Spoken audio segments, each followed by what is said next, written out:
Twin Peaks: The Return was a mixed bag for me when it first aired. I just had high expectations that weren't totally met, and couldn't understand it really. Like, I remember when the first two parts of it aired, and I was kind of drunk watching it with a friend, and I just remember sitting there and thinking, what is this? And kind of just going on Facebook and in a drunken rant saying, what the fuck is this? I'm so disappointed. And it was so ridiculous. I would argue with so many fans of the show, and like one person even accused me of not being a true Lynch fan and like unfriended me on Facebook. And so I responded by blocking them and deleting their comments, because I just thought, oh my God, like, I'm not going to tolerate that kind of snobbery over David Lynch. And I love David Lynch, okay? But it's not like I worship everything he does. And the original Twin Peaks is like my favorite show. So when The Return, I felt like, was trying to abandon a coherent storytelling, and the fact that Michael Owen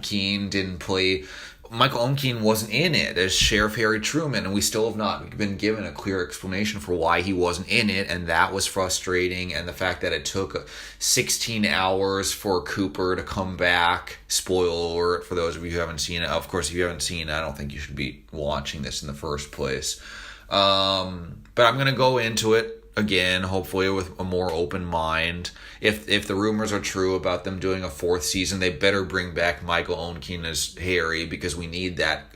We need one last reunion between Cooper and Harry, right? So I guess because The Return didn't answer all of the questions I had when season 2 ended of the original show, that's why I was so disappointed. Although The Return had a lot of brilliant moments.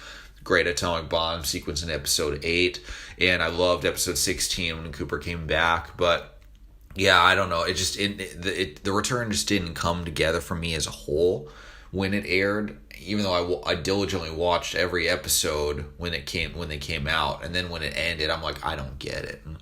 I don't expect Lynch to always follow a traditional narrative structure, but I do expect to care about his characters and his stories. And with The Return, I wasn't engaged on those levels as I would have liked to been. So, if you want, you can go with me into this kind of revisitation of all these episodes. You don't have to if you don't want to. If you're not a fan of Twin Peaks, there really is no need to pay attention to this series that I'm about to create. But if, like me, you had mixed feelings about The Return when it aired, and you're also trying to you want to understand it, like I want to understand it. So these videos will be a document of my second opinions of every single episode. So I'll be interested to hear what you think in the comments, if you had the same reaction as I did with the show. And, I'm just trying to figure out what The Return is. And so if you're interested, go ahead and continue watching.